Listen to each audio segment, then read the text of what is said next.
올해도 생각해보니까 이 영화 속에 2002년처럼 월드컵이 있고 아시안 게임이 있는 해더라고요. 그래서 생각해보니까 지금 고3들이 아마 감독님이랑 띠동갑이실 것 같아요. 그래서 감독님 오랜만에 이 영화 보시면서 소회가 남다르셨을 것 같은데 보면서 어떤 생각들이 드셨는지 조금 더 들려주실 수 있을까요? 네.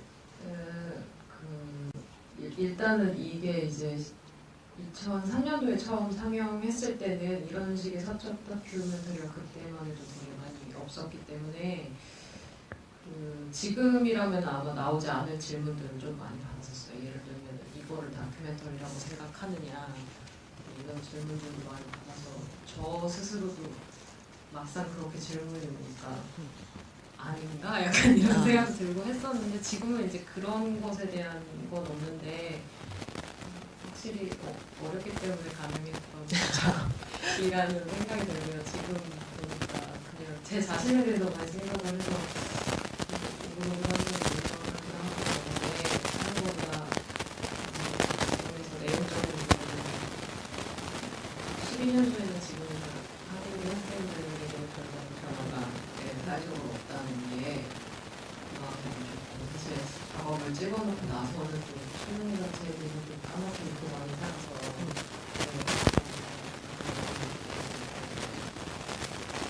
네, 저도 이 영화를 보면서 제 고3 때를 생각을 해봤는데 따로 기록해둔 게 없어서 그런지 이를테면 수능 전날 뭐를 했는지 어떤 느낌이었는지 졸업식도 교실에서 했는지 강당에서 했는지 이런 거 전혀 기억이 안 나더라고요.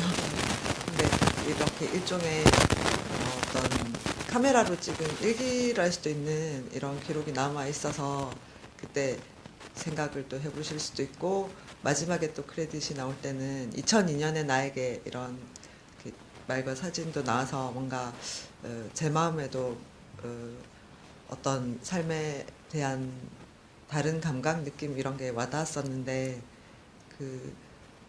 이번 상영의 주제가 이제 사적 다큐멘터리에 대해서 얘기하는 것이기도 해서 감독님 방금 얘기해 주신 거를 듣고 또 그 사적 다큐멘터리라는 이제 분류 그런 것에 대해서 한 번 더 생각을 하게 됐는데 그러면 당시에 이를테면 이것이 다큐멘터리라고 생각하느냐라고 상영에서 질문을 하셨던 영화를 보신 분 같은 경우에는 이 영화가 어떤 개인의 삶을 다루고 있기 때문에 다큐멘터리라고 생각을 안 하셨던 것인지 혹은 다큐멘터리는 어떤 거를 다루어야 한다라고 생각을 하신 의도가 있어서 그런 말씀을 하셨는지 뭐 그 당시에 어떤 질의응답에 대해서 조금 더 들려주실 수 있을까요? 네. 보통은 이제 어떤 개인적인 얘기를 하는 다큐멘터리도 많이 적었을 뿐더러 감독이나 감독 주변에 특히 감독이 직접 이렇게 나와서 자신의 얘기를 많이 드러내는 경우가 없었기 때문에 그냥 개인 소장품이지 이게 뭔가 공동으로 상영할 만한 어떤 작업이 아니라고 생각도 하셨던 것 같고 그리고 근데 이제 이렇게 뉘앙스는 좋게 보신 느낌이긴 했었는데요. 그러니까 어느 영화제에서 영화제 관계자분이셨던 것 같은데 이 영화를 틀고 싶은데 그 영화제는 청소년 섹션이 있고 성인 섹션이 있는데 이거를 뭐 다큐멘터리인지 뭔지 사실 픽션인지도 구분이 좀 안 가고 그리고 이걸 청소년 섹션에 틀어야 될지 성인 섹션에 틀어야 될지도 구분이 안 간다고 하시면서 이제 질문 주셨어요. 근데 저도 이거를 고등학교 때 원래 그러니까 보면은 다큐멘터리 안에 제가 계속 존댓말 하잖아요. 네.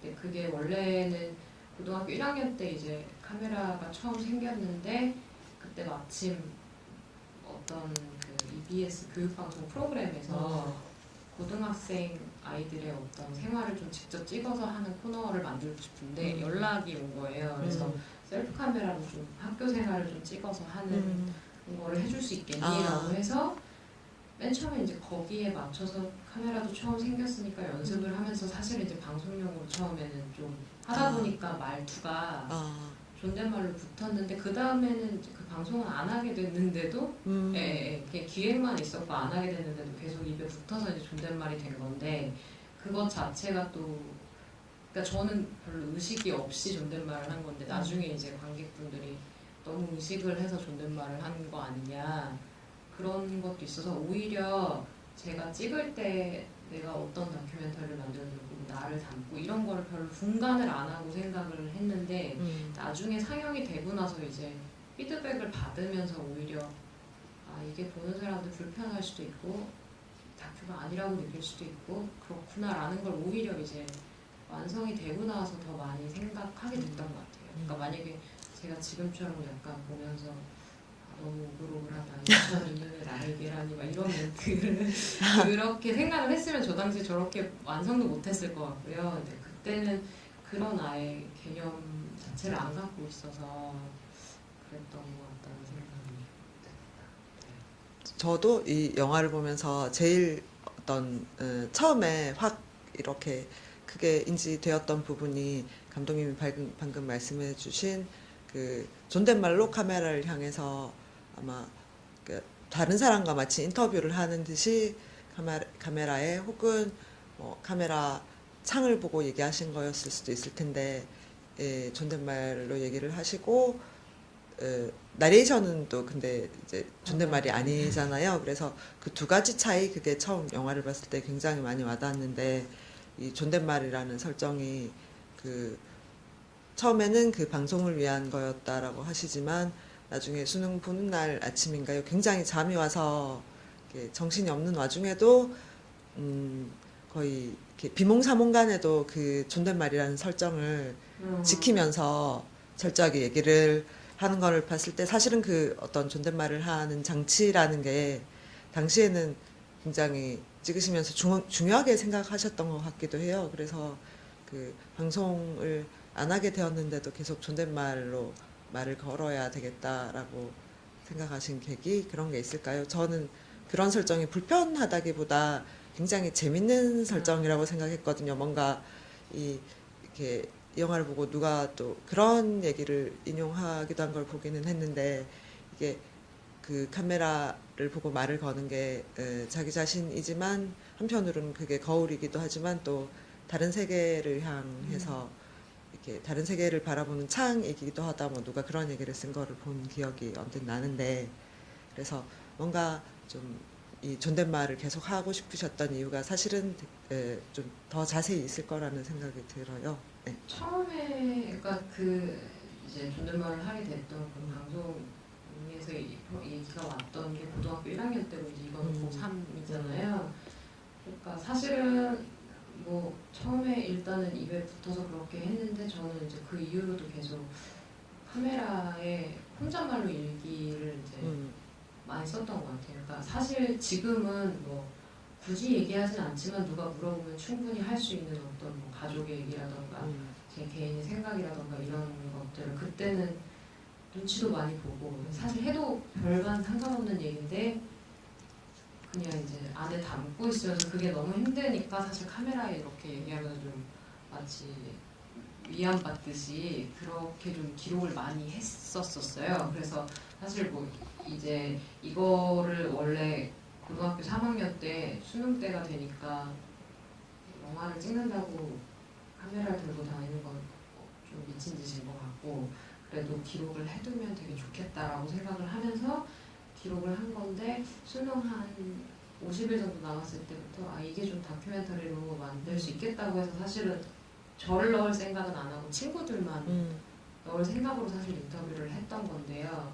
원래는 수능이 끝나면 바로 완성이 될 것 같았는데 수능 끝나고 나니까 뭐 그냥 입학이랑 이런 것들 정신없이 그냥 덮고 지나가다가 이제 1학년 생활 대학교 들어가서 하면서 여름방학이 왔을 때 아 그거를 완성을 해서 내가 지금 생각하는 것들이랑 붙여서 얘기를 만들어야 되겠다라고 이제 생각은 했는데 저도 다큐멘터리 이게 다큐멘터리일까라는 걸 잘 모르겠어서 김도원 감독님한테 영화제에 갔다가 앉아 계시기에 여쭤봤어요.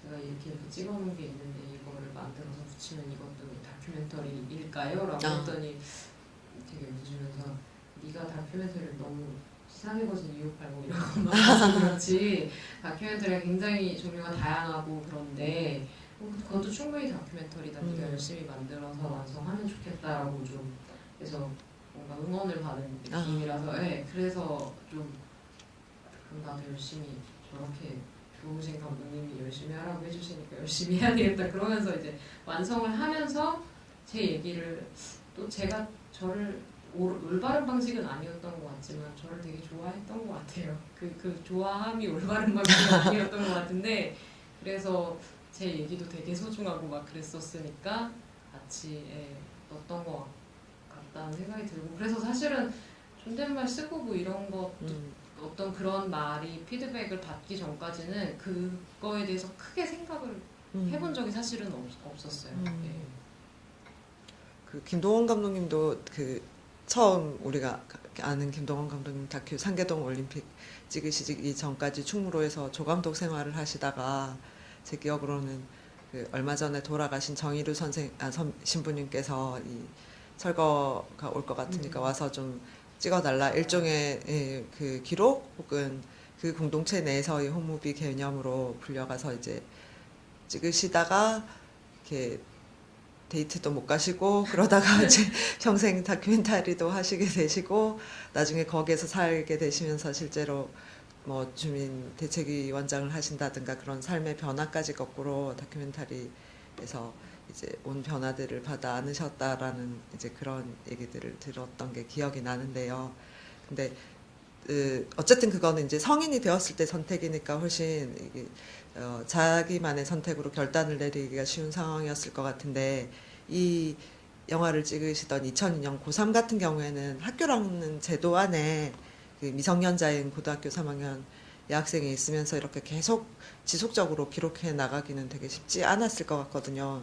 영화 속에서는 표면적으로 이제 그 선도부 선생님이 지각했다고 한 날 그 화상 입었다고 말씀드렸을 때 이런 거 왜 갖고 다녀 뭐 그 정도 수준이 나오지만 사실은 뭐 시험을 볼 때라든지 선생님들이 수업을 하실 때 혹은 체벌을 하실 때 그런 것들을 다 찍고 있는데 그런 것에 대한 그 어떤 학교에서의 이제 훈육 차원에서의 뭐 금지 이런 게 있었을 수도 있을 것 같고 하다못해 이제 선도부들 뭐 후보 뽑는다고 쭉 늘어서서 뭐 명찰 잔소리하고 뭐 이런 상황들을 보면 그때도 그렇게 학생들한테 큰 자율권이 학교 생활에서 주어졌을 것 같지는 않거든요.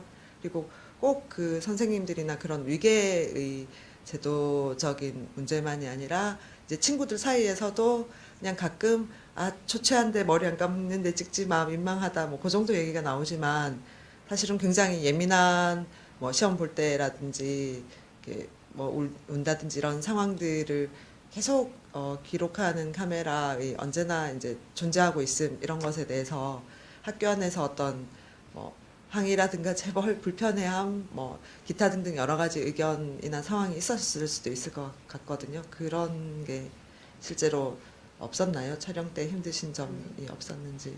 제가 좀 운이 좋았던 것 같은 게 영파 여중 여고를 나왔는데요.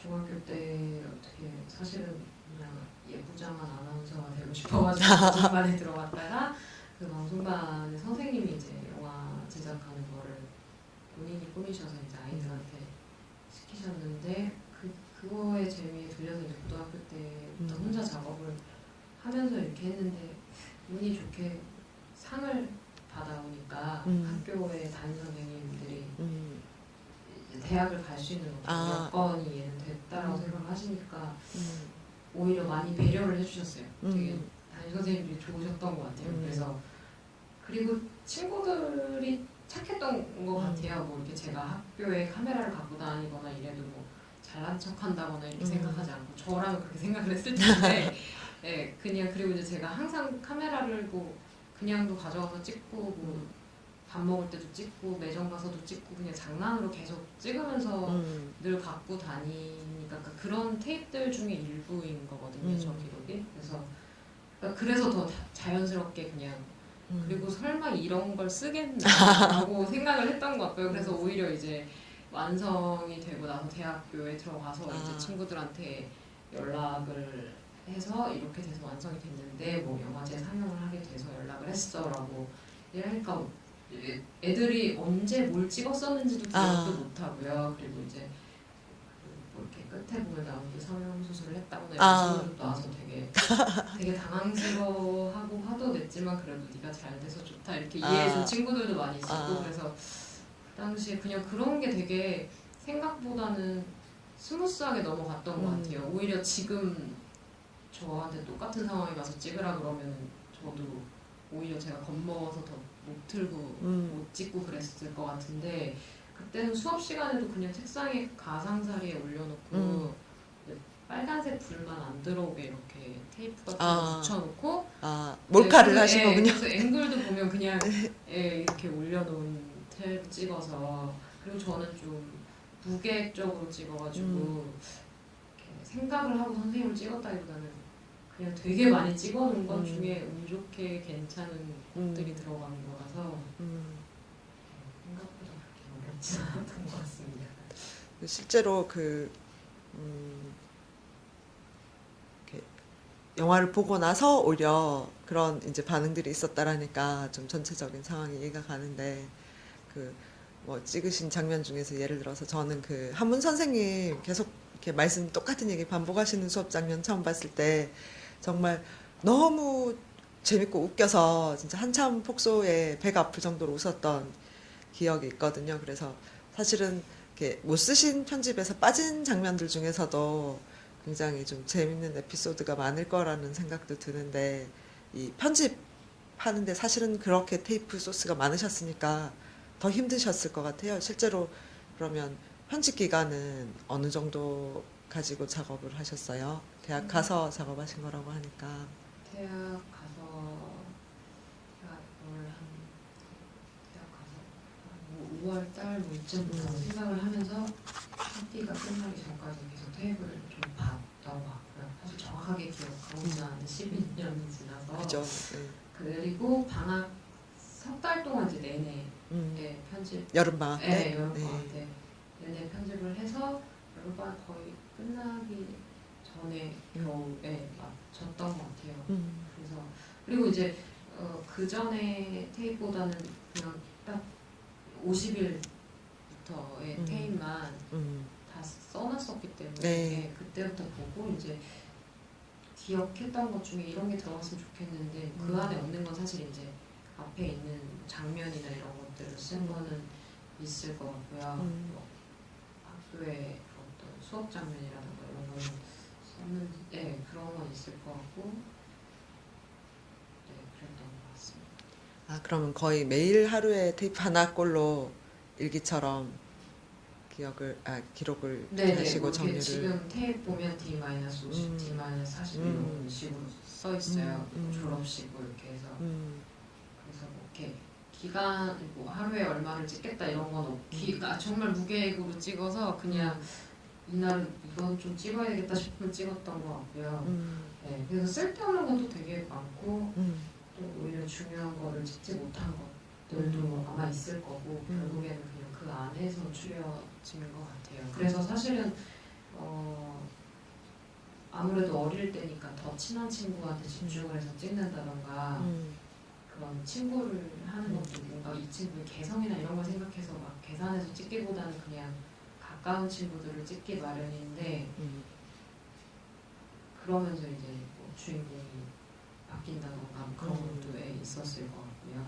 네. 그러면은 저는 이 영화 제목을 맨날 이렇게 정확하게 어떻게 말하는 게 좋을지 뭐 이를테면 그냥 D- 뭐 이런 식으로 말한 적도 있는데 그런 작업 과정 어떤 메일의 기록 그런 것에서 이 제목의 아이디어도 왔겠네요. 사실 제목 짓는 거 제일 못하는 것 중에 하나예요. 그래서 이거 제목 김동원 감독도 들으시고 너는 제목이 그게 뭐냐고 그러셨는데 그냥 뭔가 디데이라는 게 없다는 거, 디데이를 설정할 수 없다는 것에 의미를 두고 싶은데 막 완성해놓고 저희 엄마랑 집에서 제목 갖고 막 토론을 했던 게 기억이 나는데 둘 다 해봤자 너무 식상한 것만 나와서 차라리 그냥 기호로 하자. 아, 네, 그랬는데 붙여놓고 나니까 저도 말씀하실 때마다 다 다르게 부르시고 해서 네, 제목을 진짜 못 짓겠구나라고 지금도 생각하고 지금. 네. 더 그래서 복합적인 이제 이 느낌으로 제목이 다가오기도 하는데 딱 하나로 수렴되지 않으니까요. 네. 저는 왠지 두 분이 앉으셔서 어머님이 제목이 이게 뭐냐 이년아 뭐 이러셨을 것 같은 그런 생각도 막 드는데 또 사소하게 또 궁금한 게 되는 거는 이제 주로 학교에서 이 선생님들 친구들 말씀하셨듯이 이제 주인공 이렇게 올라간다든가 그 개성이 오히려 계산을 안 하고 찍으셨다고 해서 더 그 인물들의 개성이 저는 되게 많이 살아난다는 생각이 드는데 이를테면 졸업식 날 막 머리를 하고 분홍색 코트를 입고 온 그 효남씨인가요 친구분? 네. 평소에 안경 쓰고 있던 거랑 너무 달라 보여서 확 저도 막 깜짝 놀랐고 졸업식에서 같이 만난 친구들처럼 혹은 막 그 뭐 남자가 공해서 뭐 어떤 남자 선생님을 보고 윤계상을 닮았다 그러다가 같이 뭐 야유를 하다가도 담임 선생님을 보면 전 약간 손석희 닮았다 막 이런 생각도 하기도 하고 막 그 정말 드라마의 주인공들처럼 막 때로 감정이입을 해서 보기도 했는데 그리고는 학교 외에는 주로 집이 또 공간이잖아요.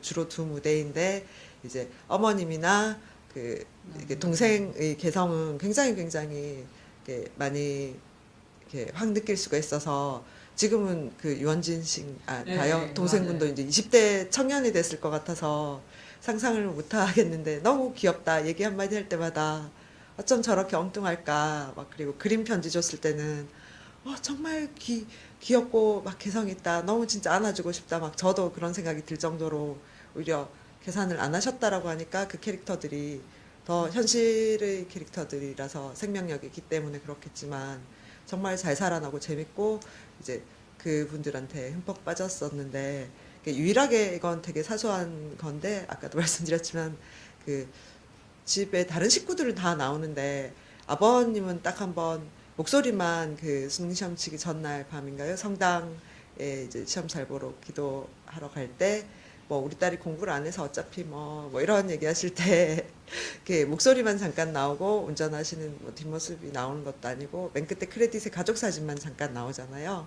그래서 특별히 그 아버님이랑 찍으신 분량이 뭐 바쁘셔서 없었던 건지 혹은 어떤 이렇게 뭐 예를 들어서 공부를 안 했다고 하셔서 기분이 나빠서 그래서 편집 분량에서 뺀 것인지 그건 농담이고 그냥 이제 사소한데 아버님만 출연 분량이 없는 게 좀 영화를 보면서 궁금하긴 했었거든요. 주변.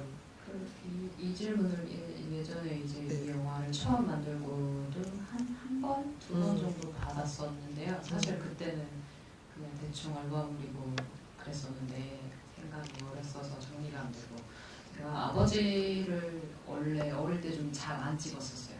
네, 아버지에 대해서 지금 생각하면 잘못된 생각인데 좀 부끄럽게 생각을 했던 게 있어가지고 아버지를 잘 안 담던 시기가 있었어요. 뭐 영상뿐만이 아니라 사진도 그렇고 아버지 모습 자체를 좀 스스로 어린 마음에 부끄럽다고 생각을 했던 것 같아요. 그래서 그러다가 이제 나이 지금도 많지는 않습니다.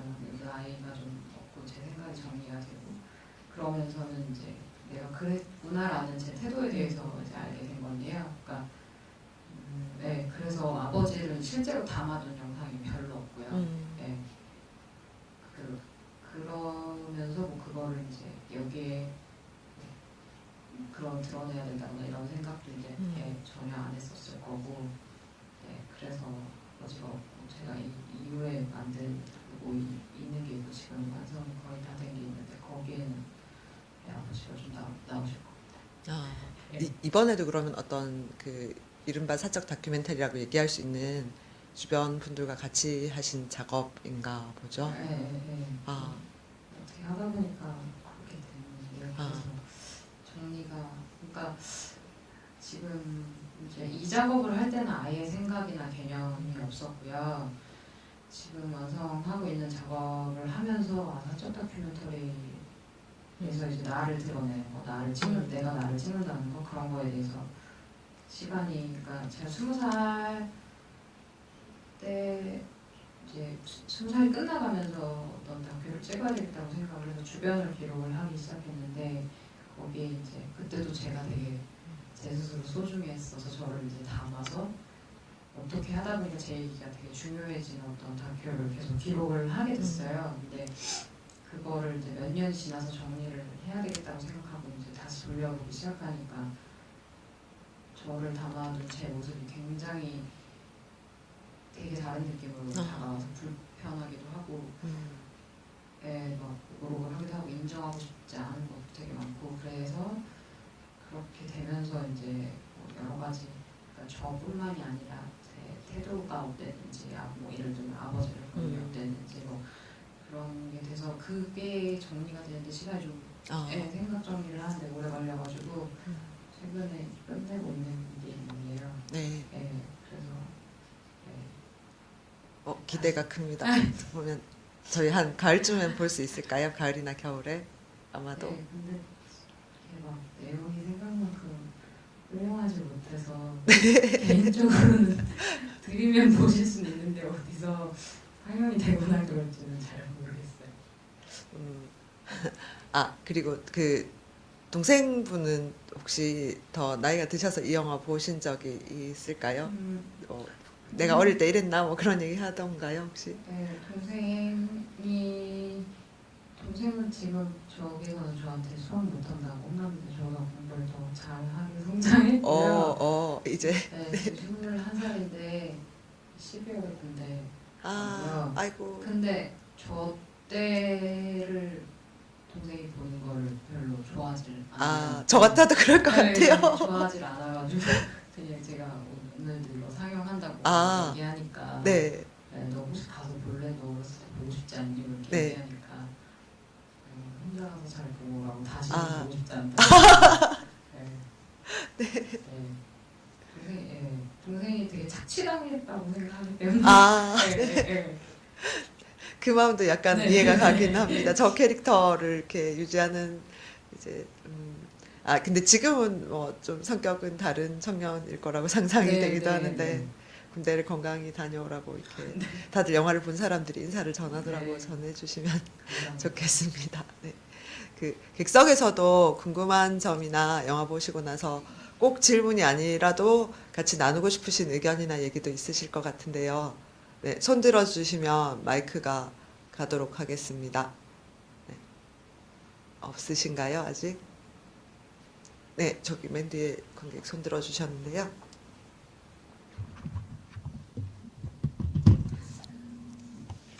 나도 질문은 없고요.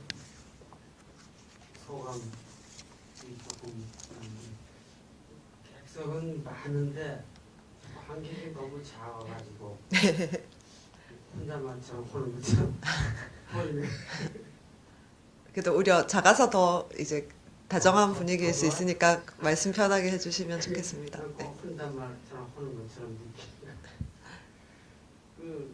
일찍이 그 좋은 영화를 만들어가지고 앞으로 대성할 거라고 생각이 드는데요. 감사합니다. 그렇게 일찍 이렇게 좋은 영화를 만들어요. 그 영화 중에서 한 제목이 또 생각나는 게 있는데 그 부분에 그 애벌레 나오는 거 있잖아요. 그거 아주 참 기발인데요. 그래서 현실의 학생이 그렇잖아요. 친구가 애벌레 나오는 꿈 얘기하는, 네. 아주 기발한 생각이 들어요. 그래서 학생들이 얼마나 힘들은데, 아까 사회자께서도 얘기했듯이 10년 전 저건데 지금하고 다른 게 없잖아요. 너무너무 아주 그냥 답답해요. 학생들이 불쌍하고. 이걸 어떻게 해야 되는데, 길이 없나 봐요, 어떻게. 정치하는 사람들이 참 머리 써가지고 이렇게 해야 되는데, 그런 쪽으로 별로 신경을 안 쓰고. 그 어린애들이 시험 공부 성적 시험 끝나고 나면 잘 죽지 않아요. 너무 답답해. 하여튼 일찍이 좋은 작품을 해서 대성하기를 바랍니다. 감사합니다. 감사드립니다. 네. 그 감독님이 아까도 잠깐 언급하셨지만 이 작품 찍기 전에도 그 사실은 저희 때는 굉장히 유명했던 작품인데 그 중학교 때 찍으셨던 같이 작업하셨던 작품이 그 우리가 중딩을 아느냐 또 너희가 같이 중딩을 네네 우리가 네 너희가 중딩을 아느냐도 같이 작업하셨었고 중학교 때도 사실은 영화를 만드셨었죠. 방송반 활동하시면서 그죠. 근데 개인 카메라를 이렇게 가지게 되신 거는 이제 이 작품 만드시기 직전 그때가 처음인 거죠. 네네. 그때를. 중학교 때는 방송관 뭐 그때는 이제 다 같이 작업을 해서 방송관에서 장비도 쓰고 저는 그리고 뭐 그러니까 중학교 때는 방송관에서 작업을 했기 때문에 뭐 연출, 촬영, 뭐 조감도 이런 구분이 없잖아요. 네. 이렇게 막 저는 주로 막 애들 촬영할 때 뒤에서 청소하고 뭐 캠프하면서 뭐 촬영하고 밥 만들고 엑스트라고 이런 게 보였고요. 대학교 들어가서 좀 그러니까 중학교 때 그러면서 그렇게 이슈가 되고 그러니까 그게 그냥 신기하기도 하고 그리고 이제 역으로 그렇게 하면서 오히려 질문이나 이런 걸 많이 받고 작업을 하면서 생각을 하게 되는 과정이 좋았던 것 같아요. 네, 그냥 생각 없이 나는 살았던 것 같은데 이런 걸 하니까 나도 생각을 하게 되는구나 이런 게 지적 허용인지 뭔지 몰라도 그런 게 좋아서 제 작업을 해보고 싶다는 생각을 했던 것 같고 그래서 이제 고등학교 때 아버지랑 어머니는 중학교 때 딸이 이렇게 영화 만들어가지고 상도 받고 하니까 얘는 되게 잘 될 줄 아셨나 봐요. 그래서 카메라를 사주시면서 열심히 너가 이렇게 하고 싶으면 해보라고 해주셔서 감사하게도 그래갖고 고등학교 1학년 때부터 혼자 작업을 하게 됐습니다. 또 객석에서 궁금한 점이나 혹은 하시고 싶으신 얘기 있으면 편하게 손 들어주시고요. 저는 요즘 같으면 이제 스마트폰은 더 가볍잖아요. 그러니까 이걸로 많이 찍을 텐데 또 한편으로는 그런 생각도 들었거든요. 이 교실에서 한 귀퉁이에 놓고 찍으셨다라고 하시지만 그 부모님이 사주신 카메라 같은 경우에 지금 기준으로 생각하면 꽤 무거웠을 수도 있을 것 같아요. 근데 이렇게 뭐 드시거나 등굣길에도 언제나 들고 찍으시고 또 대놓고 누워서 이렇게 팔을 뻗어서 찍으시는 장면이 직접 나오기도 하고 그런데 계속 이렇게 언제나 카메라를 들고 다니는 게 사실은 힘들지 않으셨는지 또 이 영화를 보면 또 여러분들이 카메라가 감독과 구분되지 않는 한 몸처럼 보인다는 얘기도 많이들 하시는 거를 제가 듣고 읽었는데 실제로 그렇게 언제나 나와 같이 어디를 가든 함께 가는 것 혹은 나의 분신 같은 카메라 이렇게 되기까지가 쉽지 않았을 수도 있을 것 같아요. 귀찮을 수도 있고 뭐 그런데 바로 그렇게 딱 이렇게 카메라가 바로 그러니까 내 몸처럼 이렇게 느껴지셨나요? 저도 지금 생각하면 신기한데요. 지금은 뭐 그러니까 여행 가도 DSLR도 무겁다고 무겁다고 하잖아요. 네. 근데 이제 중학교 때 처음 시작할 때는 사실 뭐 프리미어나 이런 편집기도 없었고 진짜 VHS 테이프 2개 조그셔트를 돌려서 그렇게 편집을 처음 시작을 하고 빅터만 뭐 네. 이런 그래서 VHS 테이프이 들어가는 M9000 막 이런 네. 묵직한 거를 찍다가 고등학교 중3 되면서 저런 작은 6mm 카메라가 네. 활용이 됐기 때문에 저 때만 해도 그거는 굉장히 작은 카메라고 가벼운 카메라여서 오히려 상대적으로 더 그렇게 느꼈던 거고요. 지금 생각하면 되게 무겁고 큰 카메라 묵직한데 그때는 그렇게 생각했던 거고 그리고 이제 옆에 LCD 모니터가 달린 게 처음으로 나왔던 거거든요. 그 M9000 때는 안에 이렇게 뷰파인더를 보는 거죠. 뷰파인더로 봐도 흑백으로 나온 거예요. 그쵸. 찍히는 컬러 다르게. 근데 LCD가 이렇게 나오고 돌리면 나도 내가 보이고 이런 게 그때는 다 신기하고 친구들도 재밌어하고 이런 때여서 지금은 들고 가면 약간 간첩 취급을 받을 수도 있겠지만 그래서 그때는 되게 마치 핸드폰 바라보듯이 봤던 것 같아요. 그래서 저도 이렇게 뭐 드시거나 간식 드시거나 할 때도 옆에서 들고 찍는 장면 같은 게 있는 것 같아서 정말 의식적으로 이 내가 먹는 것까지 다 하나도 빼놓지 말고 기록해야 되겠다 뭔가 그런 느낌인 걸까 아니면 자연스럽게 들어지는 걸까 아무리 큰 카메라보다는 가볍지만 이거는 의식적으로 소지하는 행위일 텐데 막 그런 생각이 영화 보면서 들었거든요. 한 번도 귀찮거나 그런 적은 없으셨어요? 귀찮은 건 진짜 하나도 없었던 것 같고요. 지금 그러니까 저도 보면 이렇게 테이프 돌려보다 보면은 이거 진짜 가관이다 싶을 정도로 예를 들면 친구랑 지하철에서 김밥 사가지고 지하철에서 김밥을 펼쳐놓고 앉아서 하굣길에 먹는데 그걸 심지어 김밥을 먹으면서 한 손으로 찍고 있는 거 막 이런 별의 별게 다 있어요. 그래가지고 지금 그렇게 하라면 김밥도 못 먹을 거고 카메라는 더 못 들 텐데 그냥 그게 그때였기 때문에 좀 가능했던 것 같아요. 그러니까 오히려 어떤 부분에 있어서는 남에 대한 의식이 그때도 분명 존재했지만 예를 들면 아버지 얘기를 못했다거나 뭐 이런 것처럼 근데 또 어떤 부분에 있어서는 아예 그 부분은 의식을 안 했기 때문에 또 가능했던 부분이 있었던 것 같고요. 지금은 어떤 얘기들은 할 수 있지만 그렇게 지하철에서 김밥 먹으면 카메라 들고 있는 그런 행동을 못하기 때문에 그런 차이들이 있지 않나 이렇게 생각이 들고요. 그럼 요즘도 혹시 스마트폰 같은 걸로 가끔 뭐 이렇게 찍으시기도 하나요? 일상을 기록하시는 그러니까 작업들은? 최근에 완성해가고 있다는 작업을 보시게 되면 아시겠지만 제가 그러니까 계속 저렇게 찍었었어요. 저도 찍고 친구도 찍고 집도 찍고 다 계속 비슷하게 찍었었는데 24살 때 이제 기록들을 편집을 해야 되겠다고 생각해서 딱 봤는데 그런 나의 태도가 어떤 태도인가에 대한 개념이 서고 나서부터는 제가 셀카메라를 거의 그러니까 뭐 기념으로 여행 가서 제 얼굴 찍는 건 가끔 하긴 하는데요. 막 셀카메라에 대고 뭔가 또 그렇게 얘기할 만큼 그러니까 꼭 사람에게 얘기하지 않고 카메라에게만 얘기해야 될 만한 이야기들이 이제는 없다는 생각도 들고요.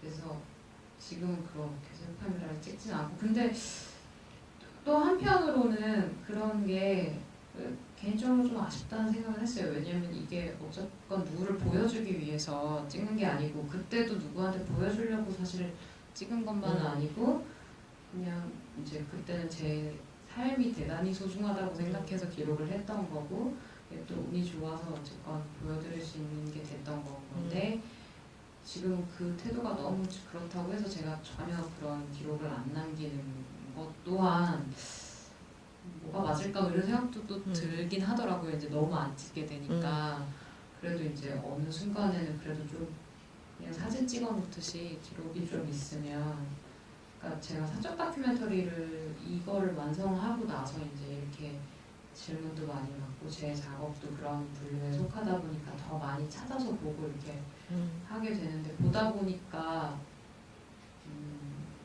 확실히 그 사적 다큐멘터리의 주인공의 감독이나 이런 대상의 나이나 연령대가 어떤 사람이냐에 따라서 관객이 받아들이는 게 되게 다르다는 생각이 들었어요. 그러니까 아네스 바르다처럼 나이가 되게 많은 할머니이면 되게 카메라 앞에서 예쁘고 귀여운 척을 하셔도 진짜로 실제로 사랑스럽고 관객이 받아들이는 게 부담이 없는데 그리고 이제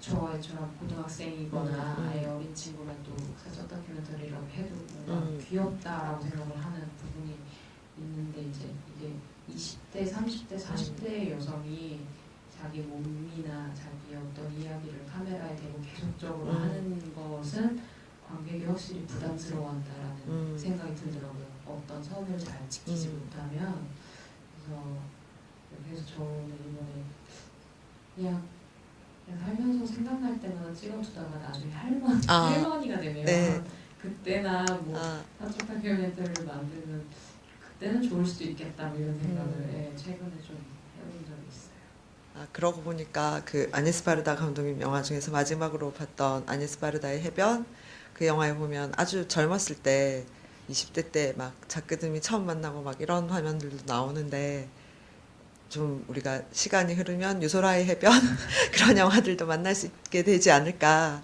약간 말씀 듣다 보니까 기대가 되고요. 또 슬슬 정리해야 될 시간이 이제 다가오는데 또 질문이나 네 말씀해 주세요. 작품 잘 봤습니다. 그 작품을 보고 제가 고3 때가 기억이 났는데 그 순간 제 딸이 옆에서 자기는 고3을 지금 11살인데 아 우리 남동생 분 연배랑 비슷한 네 근데 자기가 고3이 되면 진짜 그 수능을 친 다음날 반말을 해도 되냐고요? 저렇게 시내를 활보하고 저렇게 해달라고 아 벌써 술도 마시고 네. 얘기를 했는데 그리고 그 다음에 자기는 이 작품을 보고 고3을 정말 계획적으로 잘 보낼 것 같다고 말을 했어요. 근데 저희는 이제 오늘 그냥 계획 없이 왔는데 딸이 큰 거를 얻어서 가게 돼서 정말 기쁘고요. 와주셔서 감사합니다. 그래서 저기 작품을 찍을 때 제가 생각을 했던 게 팔이 아프지 않았을까 막 이런 생각을 했었어요. 그러니까 어느 순간은 뭐 테이블에 놓여 있었을지 모르지만 그 이제 카메라가 좀 들고 있는 게 아닌가 하는 생각이 막 드는 때가 있었거든요. 막 약간 흔들리고 이럴 때. 그러면 이 긴 기간 동안 오랫동안 이 카메라로 계속 이제 들고 다니면서 했을 텐데 참 큰 인내와 열정이 있었다는 생각이 들어요. 그 고3 때. 그리고 이렇게 하다가 보면 왠지 자기가 그 작품에 대해서 약간의 기획이 살짝 들어갔을 수도 있었을 것 같아요. 그런 게 있었었는지. 그러니까 작은 기획들이 그 작품 하루하루마다 이렇게 좀 없었는지 진짜 홈피디오처럼 계속 이렇게 자연스럽게 했는 건지 그리고 앞으로는 어떤 작품을 생각하고 있으신지 그리고 그 재능을 발견했다는 거에 대해서 중학교 때 발견했잖아요. 재미있고 또 그걸 잘 만들어냈잖아요. 그 어떤 상도 타고 그러니까 좋은 기회를 갖게 됐는데 거기에 대해서 정말 그 자기 재능의 발견에 대해서 만큼 지금은 어떻게 그 재능을 또 발휘하고 있으시고 계획하고 있는지 궁금합니다. 네, 말씀 감사하고요. 아까 초반에 조금 말씀드렸었는데 한 수능 50일 정도 남았을 때는 이걸 기록을 해서 다큐를 만들어야 되겠다고 생각을 했었어요. 그래서 인터뷰 교실에서 한 명씩 나눠서 인터뷰하는 것들은 분명히 그 생각 때문에 뭐 이렇게 일자별로 친구들 뭐 14일 남았을 때도 뭐 이런 식으로 해놓은 걸 이제 중간중간에 삽입하는 식으로 분할해서 쓴 거고요. 그래서 아마 한 그렇기 때문에 모의고사도 더 사실 적극적으로 찍었었을 거고 그리고 이제 엄마한테 얘기해서 뭐 수능장 들어가는 것까지도 사실은 찍은 게 엄마한테 카메라 넘겨주면서 나 들어갈 때 찍고 이렇게 한 것들은 분명히 이제 그런 생각이 있었기 때문에 찍었던 건 사실인데 이제 제 계획은 원래 딱 그 수능 보는 날까지였던 거고 그리고 이제 어떤 그런 인터뷰를 한다거나 그러니까 누구를 인터뷰해야 되겠다 혹은 뭐 모의고사 오는 거는 수능이랑 비슷할 테니까 꼭 찍어야 되겠다 뭐 이런 정도의 계획은 있었지만 이제 평상시에 그런 기본적으로 찍던 바닥이 있었기 때문에 이제 다른 것들은 그냥 그거의 연장선상에서 찍었다는 말씀을 드렸던 거고요. 그리고 또 앞으로 하시고 싶으신 작품 뭐 그런 것도 저는 물어보셨는데 제가 재능이 되게 뛰어나거나 그렇다고 생각해 본 적이 사실 한 번도 없어요. 약간 열등감이 사실 더 많았고요. 그래서 중학교 때도 그랬기 때문에 뭐 방송반 친구들하고 찍을 때 항상 오히려 엑스트라나 뭐 조명에다가 엑스트라에다가 뭐 친구들 촬영할 때 뒤에 청소하고 막 이랬었던 건데 그러니까 뭐 시나리오 같은 거를 써오라고 선생님 숙제같이 내주시면 거기 뽑힌 적도 한 번도 없었고요. 그래서 맨날 이제 뒤치다거리를 많이 하는 순이었는데 그냥 그랬기 때문에 더 그냥 해보고 싶었던 것 같아요. 그러니까 도대체 연출이 뭐길래 연출이 되는 건 저렇게 어려울까 시나리오 나도 한번 써서 그냥 내가 한번 해보고 싶다. 근데 이제 부모님은 그래도 얘도 재능이 있을 거야라고 부모님은 생각하셨으니까 카메라도 사주시고 한 건데 저는 그냥 열심히 했어요. 열심히 한 거는 진짜 좀 자신 있게 얘기할 수 있는데요. 고등학교 때 다시 그렇게 돌아가도 그렇게 아마 저렇게 진짜 맨날 카메라 들고 다니고 맨날 찍고 뭐 해도 찍고 시나리오 쓰고 고민하고 그렇게 아마 못할 거예요. 오히려 20대를 더 불성실하게 보냈다고 생각하고 있고요. 그래서 지금 30이 넘었는데 그래서 지금 좀 약간 후회가 많이 돼요. 네, 10대 때는 그냥 되게 그냥 또 뭐랄까 그때는 감독이 뭐 되게 유명한 감독이 돼야 되겠다 이런 거보다 그냥 그 앞에 있는 어떤 영화를 만들고 싶다 그거 되게 잘 만들고 싶다 딱 이 정도의 생각을 가지고 작업을 했었었고요. 그래서 오히려 20살이 넘어서 그럼 이제 친구들이 그럼 너는 나중에 감독이 되고 싶은 거니? 막 이렇게 되게 진지하게 물어보면 왜 저렇게 진지하게 물어보지? 그럼 나는 그러니까 감독이 되고 싶다고 말을 한다는 게 어떤 걸까? 약간 제 스스로도 좀 그런 게 지금도 그래요. 지금도 지속적으로 어쨌건 작업을 하고 싶고 물론 진짜 그렇게 돼서 뭔가 기회가 돼서 직업으로 내가 감독이다라고 얘기할 수 있는 사람이 된다면 되게 좋겠다고 생각을 하고 계속 작업을 해나갈 생각이지만 그렇게 안 되고 지금처럼 평상시에는 다른 어떤 일들을 하고 주말에는 편집을 하고 뭐 이렇게 생활을 하더라도 제가 하고 싶은 작업을 할 수 있고 그게 좀 호응이 있다면 되게 그것도 중요할 것 같다라는 생각을 하면서도 이제 그래도 좀 돈을 버는 감독이 되면 좋겠다라고 생각하면서 지금도 삶을 영위하고 있고요. 그래서 오히려 제가 저 자신을 믿었던 것보다 저희 부모님이 저를 많이 믿어주셨던 것 같아요. 그래서 어머님이 따님한테 그렇게 해주시면 부모님이 잘 되실 것 같고요. 하나 질문이 더 있으셨던 것 같은데.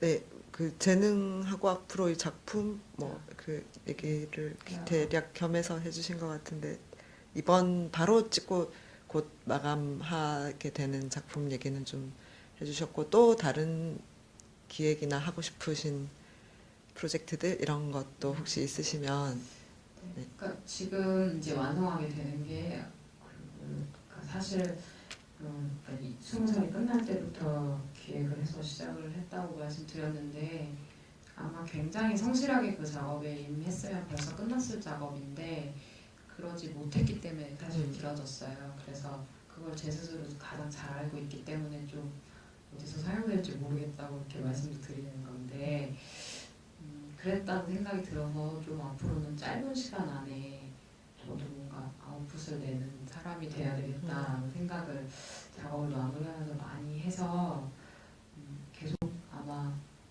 일을 해야 될 거고 직장을 다니겠지만 그러면서 좀 빠른 시간 안에 좀 더 성실하게 작업을 해야 되겠다라고 생각을 하고 있고요. 그래서 감독이 되면 좋겠지만 안 돼도 일단은 포기가 될 때까지 나 이 정도면 작업 충분히 했고 이제 더 이상 영화 안 만들어도 괜찮겠다라고 할 때까지는 그냥 직장 다니면서 돈 모아서 시나리오 쓰고 작업하고 그렇게 작업을 해나갔으면 좋겠다라고 일단은 생각을 하고 있어요. 지금까지 그래 왔으니까 그래서 앞으로는 그냥 작업을 좀 성실히 해보자가 지금 현재의 추상적인 계획인 것 같습니다. 네, 답이 되셨나요?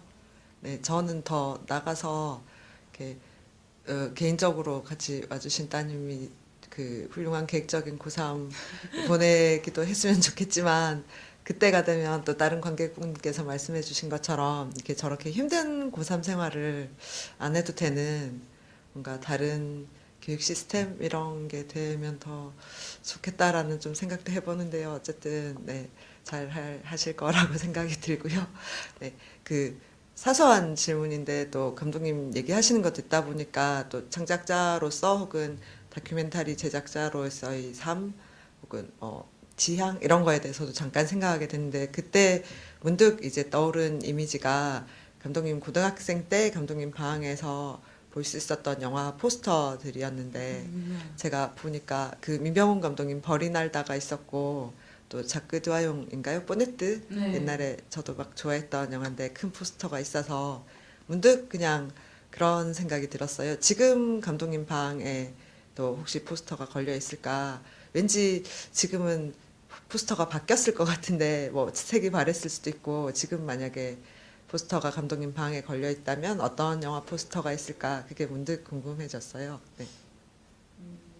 그때 사실 그 영화들을 제가 셀렉해서 걸어놨던 건 아니고요. 어, 벌이 날다 같은 경우에 이제 민병훈 감독님 그때 고등학교 때 이제 시나리오 강의를 듣게 됐는데 그때 감독님 되게 좋은 말씀을 해주셔서 사실 이제 벌이 날다 영화가 막 베스트로 좋았다기보다는 물론 영화 좋았지만 그 민병훈 감독님한테 선물을 받았어요. 주셔서 되게 감사해서 막그 어린 여고생이 이렇게 영화 감독님을 만났으니까 예, 그런 어떤 되게 기념품 예, 같은. 하트뿅뿅 같은 그런 마음으로 이제 감사하게 모셔놨던 액자였고 포네트도 저 잡지 예전에 어떤 잡지에서 저 포스터를 부록으로 큰 거를 줬던 기억이 전 나거든요. 그래서 네, 그때 당시 그 영화 포스터 이렇게 해서 팔던 것 중에 가장 음. 영화도 좋으면서 예, 그래서 선택할 수 있는 선택권 안에서 가장 좋았던 거.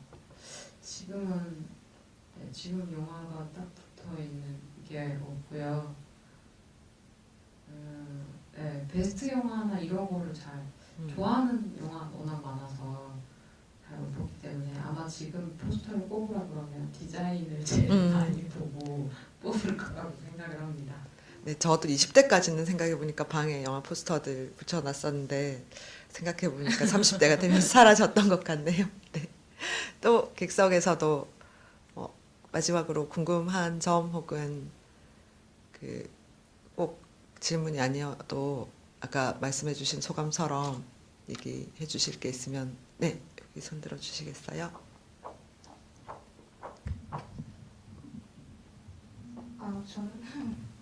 저는 작년에 수능을 봤고요. 아, 뭐, 생생하시겠네요, 아직. 영화를 봤는데 너무 똑같아갖고 아, 놀라긴 하면서 웃기도 하고 좀 슬프기도 하고 했는데 그냥 막연히 지금 12년 정도 흘렸다고 하시니까 예전에 그 카메라 안에 나왔던 그 친구분들이나 다른 이제 여러분들의 이제 지금 어떻게 지내고 계시는지 그냥 소소하게 궁금해서 질문 드릴게요.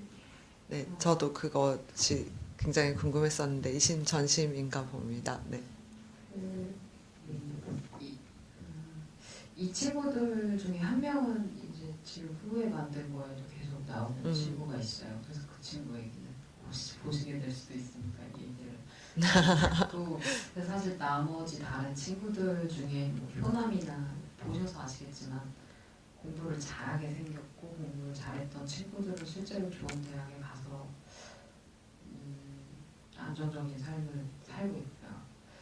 사실 대학에 가지 않은 친구들은 연락이 끊겨서 사실은 알 수가 없어요. 그거는 좀 제 불찰인 것 같아요. 제가 사실은 연락을 잘 했었어야 됐는데 23, 4까지는 연락이 닿았었는데 제가 일본에 나갔다 오면서 예, 개인적으로 저밖에 좀 못 보던 시기가 있었어요. 그래가지고 돌아오면서 이렇게 좀 두루두루 챙기고 하는 걸 잘 못했어서 안타깝게도 연락이 끊겨갖고 그래도 23, 4까지는 다 이렇게 크게 다르게 없이 연락도 하고 가끔 안부도 전화하고 이렇게 지냈었는데 지금은 어떻게 지내고 있는지 사실 잘 모르겠어요. 근데 나머지 뭐 그냥 평범하게 네, 회사생활하고 그렇게 지내고 있습니다. 그리고 네, 아직 결혼한 친구는 없는 것 같아요. 결혼할 때도 다 되긴 했는데 네. 저는 그 본인이 굉장히 특별한 줄 알았는데 알고 보니까 평범했더라. 그래서 뭐 미국을 가려고 하고 수능을 뭐 그날 뭐 안 아프면 치러 가고 아니면 말고 하는 친구가 네 이렇게 졸업식 때 머리도 와 역시 특별하군 막 이런 생각이 들었고 그 이렇게 딱 제가 뭐 가셨는지 그 뒤에 미국에서 행복한지 그런 것을 아는 게 중요하지는 않지만 이제 뭐 어디서든 본인의 개성을 지키면서 잘 살고 있지 않을까 막 그런 기원을 약간 영화를 보면서 해봤는데 또 저는 이 영화를 보면서 최근에 보았던 또 인디 다큐 페스티벌에서 소개했던 나의 교실이라는 다른 다큐멘터리가 좀 생각이 났는데 그거는 이제 최근 영화이기도 하고 교실에 있는 이제 친구들이 거기는 이제 주인공이고 감독이 카메라를 계속 들고 친구들을 담기는 하지만 대상이 주인공이 본인보다는 친구들이라는 그쵸. 대상이 이제 명확해서 고3 생활이 끝나도 그 영화에서는 이제 일종의 후일담으로서 그 친구들이 어떻게 돼서 사회에서 어떻게 적응해 나가고 있는지 그런 모습도 이제 긴 시간을 할애해서 보여주고 심지어 GV 할 때 그 친구들이 같이 이제 오기도 했더라고요. 그래서 좀 재밌다라고 생각을 했는데 이제 이 영화는 마지막에 엔드 크레딧에서 졸업 앨범 구성을 이제 다시 보여주면서 일종의 이제 마무리를 하는 거잖아요. 그래서 이런 구조, 특히 마지막에 크레딧의 졸업 앨범 사진을 이제 활용하시고 싶으셨던 특별한 이유, 뭐 이런 게 있는지 좀 궁금했어요. 네. 네, 당시에는 그냥 그 공간이랑 그 시기가 되게 중요했기 때문에 엔딩 크레딧은 무조건 그걸로 가야 되겠다고 그냥 단순하게 그렇게 계속 생각을 했던 것 같고요. 그리고 제가 기술적으로 이렇게 컷 편집은 제가 하는데 그 이상의 어떤 걸 잘 못해서 그래서 친구한테 도움 받아서 되게 지저분하게 엔딩 크레딧이 완성된 것도 기억이 나고 오늘 봐도 역시 지저분하게 됐구나. 재밌었던 것 같아요. 네. 오히려 더 서툴러서 더 재밌는. 네, 그래서 그냥 그 시간을 좀 음. 박아두고 싶다는 어떤 그런 의미로 좀 생각을 했던 것 같아요. 네. 2002년의 나에게처럼 네, 2002년의 네, 네. 친구들에게 네, 이런 네. 느낌이 잘 살아났던 것 같습니다. 네, 뭐 그리고 뭐 실제로 담임 선생님이 교실 컴퓨터로 그런 걸 보셨는지 막 이런 것도 궁금했지만 뭐 이런 거는 뭐 여쭤봐도 아무도 사실 확인을 할 수 없으니까 그런 소소한 재미들이 굉장히 영화에 많이 있었던 것 같고요. 혹시 또 마지막으로 질문이나 얘기하실 관객 있으신가요? 네, 없으시면 마지막으로 이제 감독님 얘기를 들으면서 이제 자리를 정리할까 하는데요. 일단 질문하면서 나오지 않았던 오늘의 관객과 자신에게 해주고 싶으신 말씀이랄까요? 그런 거를 먼저 청해 듣고 싶습니다. 뭐 다음 작품 얘기는 아까 해주셨으니까요. 네. 일단 되게 저도 제 기억 속에 이 작업이 이 정도로 오글오글하거나 나레이션에서 목소리도 되게 까르게 얘기하고 막 이래서 되게 까신 거였어요? 그건 눈치 못 채쳤어요. 네. 뒤에서 보면서 되게 개인적으로 되게 푸시쇼크 진짜 그랬구나 이렇게 하면서 봤는데 와서 봐주셔서 되게 감사하고요. 사실은 다시 볼 처음부터 끝까지 계속 정석으로 저도 아마 다시 볼 기회가 없었을 것 같은데 덕분에 보면서 생각을 많이 할 수 있었던 것 같고요. 그리고 뭐 요즘은 이제 여기도 지금 오신 분 중에 사적 다큐멘터리 만드신 감독님도 계시고 작품도 많이 보게 되고 그러는데 되게 좋은 작품이 많이 있어서 지금은 사적 다큐멘터리 작품들이 그래서 아마 이거 말고도 뭐 인디다큐 페스티벌이나 이렇게 가시면 훨씬 더 사적이면서도 굉장히 진지한 얘기들을 담은 작품들 많이 보실 수 있을 거라고 생각합니다. 다큐멘터리도 많이 봐주시면 좋겠습니다. 네. 오늘 와주신 관객 여러분 또 긴 시간 굉장히 오래된 얘기지만 여전히 재밌게 또 명료하게 잘 얘기해 주신 감독님께도 감사드리고요. 아까 인디다큐 사무국장님이 안내해 주신 대로 9월 달에도 계속 여성 감독들이 만든 사적 다큐멘터리를 소개하는 시간들이 이어지니까 또 참석해 주시면 감사하겠습니다.